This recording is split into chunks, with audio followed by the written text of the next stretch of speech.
Hello lovely Taurus, Lorien here with the Wellington Witch. Thank you very much for joining me for your October reading. So we're going to be using the Psychic Tarot cards, maybe some runes, depends, some moon cards and some clarifiers if necessary. This is for Taurus, Sun, Moon, Rising. The Aries ones took a while to come through, so I'm just wondering whether you are going to have the same. Whoop. Taurus. Okay, the one thing that said that you're probably going to have a little bit of a wobble this month, but that's fine. We're going to see it through. Oops, oops, oops. Okie dokie. You have really good cards. Oh, you have two hidden. Two hidden here. Let's have a look. Just going to move my fennel tea out of the way. Okay. So you have shadow. Weird. I was saying it was hiding. Shadow. And you have love begins. Okay, so let's see. Oh. Apologies for the slight bump. My cat decided to nudge my arm. As you do. Okay, so you have material and spiritual prosperity. I thought I was just checking on the name. Then you have light, which is the sun. Then you have intuition, which is the high priestess. Shadow, which is the moon. And love begins, which is the ace of cups. Okay, so let's have a look. Oh, and this is the, I believe, 6 of pentacles. So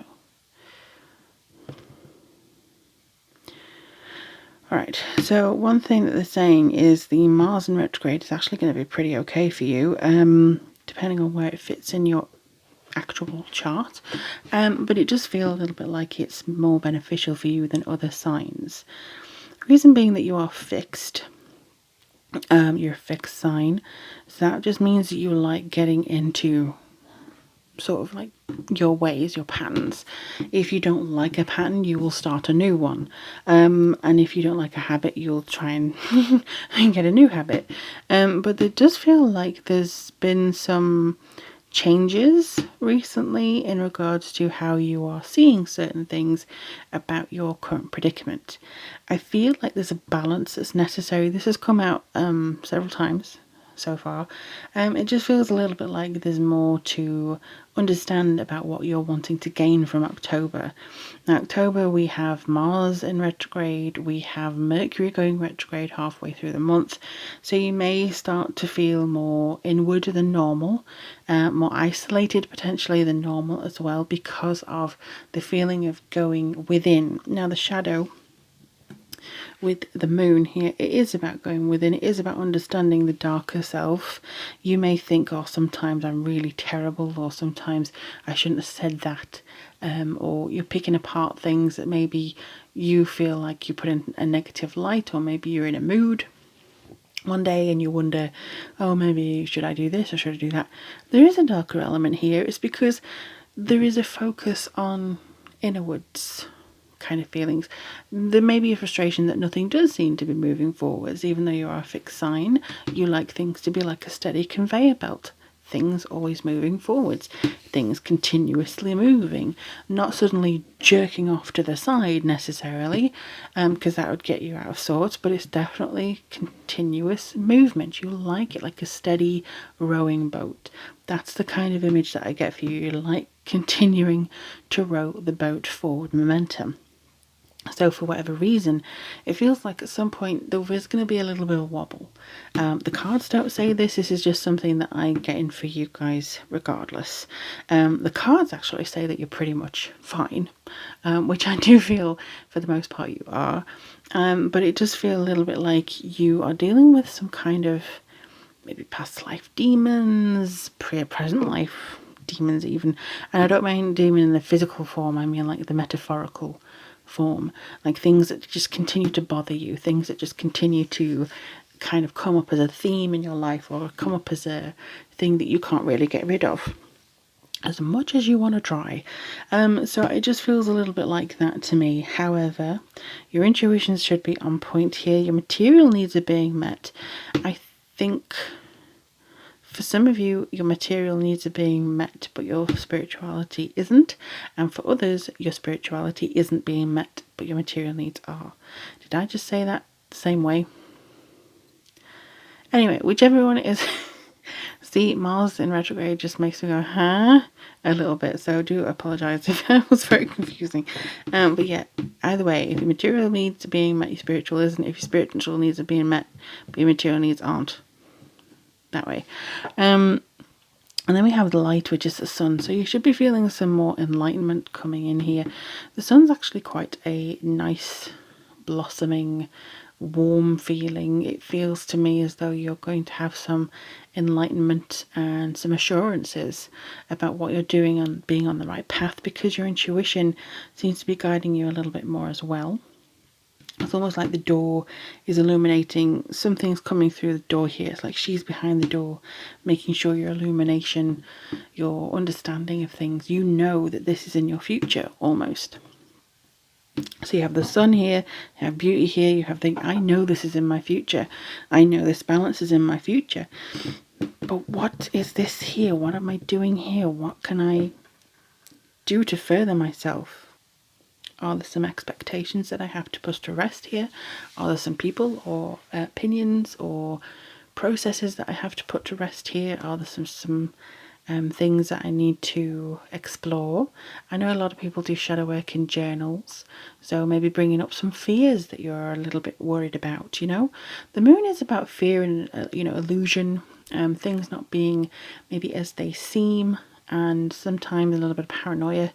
Oh, is this going to just be, am I going to mess it up myself? Am I going to be self-sabotaging? Am I going to be, something that gives you this illusion that you're losing control or something like that? But just remember that you do have a new beginning as soon as everything works for you this month. But I do feel it's just going to be a little bit of a wobble.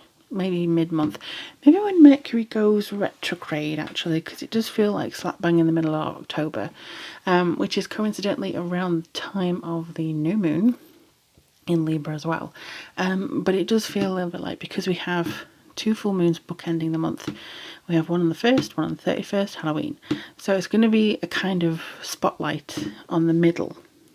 So what are you doing to get rid of things and cleanse and prepare for Mercury retrograde and the new moon? And what are you trying to build on the latter half of the month? And I think if you see it as a month of 2 halves, you're probably going to be more prepared and more settled, rather than going, oh, hey, hang on, the boat's rocking here. My steady rowing boat is being pushed everywhere because of the bloody universe. What am I doing now? So I think that just being prepared is going to be better for you. Sorry, knocking things. This again feels very much like you've got your hands down, you're steady, you know what you want, you know what possibly is very much coming in for you. But it does feel a little bit like topsy-turvy occasionally. Something just doesn't feel like you are 100% happy with something. So again, it's about maybe starting a new habit, maybe doing something that's normal for you. I know it's very difficult at the moment with the state of the world to understand what normal is anymore, but it is just a case of having your roots, having your very much, I'm going to focus now on me. Now if you're Taurus rising, this Libra, wonderful Libra new moon and Mercury retrograde is going to be in your 4th house of home and foundations. So you could also have some, I want to change something up in my home. It could also be miscommunication with your mother at some point. It could be even your wider family. But the main thing that you need to do is focus on yourself and have some self-care. Venus is always to do with self-care, and because Libra has the same planet, you may be wanting to work a little bit more with Venus just to settle your nerves a little bit. But let's have a look and see. I think in October it's just a case of balancing yourself out. Don't get drawn into arguments. Oh, I don't see you being or having that at all. It's just a little bit of a warning somewhere along the line. This one really wants to come out. I could feel it. Ace of Wands. There's going to be a spark of creativity at some point, so I feel like there could be a solution to a problem that just goes boom, and then you feel more like your old self. It could also be that once you get into a new routine, into a new habit, maybe meditating every 10 minutes, not every 10 minutes, for 10 minutes in the morning, getting on with your day, and then meditating for 10 minutes at night. Just something that kind of bookends your day, or maybe journaling at one of those times and meditating at the other. Just something that you feel like you have a handle on it or a control over it. A fiery climax approaches. Well, not at the moment, because full moon in Aries, Aries, I feel like Aries are having a little bit of a wind down because of this Mars in retrograde. But I do feel that some of you, especially if you have Aries in your chart, you're probably going to be wanting to push forward and you find that you can't. So it does feel a little bit like this is going to be creative energy. Something here. It's almost like the end of a book. Like a, something that just, it builds and it builds and it builds, and then it's like, Ace of Wands, fiery climax, boom, something like that. Just feel, hopefully nothing to do with the fires in California, but it just feels like there's something that's actually coming to a head. It's coming to a point now. No arguments here. I don't see arguments here. It depends on how well you handle the wobble in the middle. But I do get the sense that there is a positive forward motion. It's steady. You do have a new beginning twice here, so there is going to be more understanding of where it is you're going, where it is you want to be, the compassion for yourself, the creation within yourself, and how you want to flow with that and how you can manage that in your day-to-day life. I do see you being very singular. I don't see you being very I'm going to be around all my friends, I'm going to do this, not that many of us can, but it just feels like I'm just going to be central. I'm going to be centered, central, a unit of my own accord. It's really weird. It's kind of like you're building a little bit of a barrier while you're sorting yourself out, and then when you're ready, you're letting yourself emerge and others come in. That's kind of what I'm feeling, because you see this in your future, so you want to work towards that. So I hope that was helpful. Let me know in the comments below, dear Taurus, if this resonates with you or what your plans are for October. If you'd like a reading from me, all the information as to how to get in touch is in the description box below. But in the meantime, take care of yourselves and each other, and I'll speak to you soon.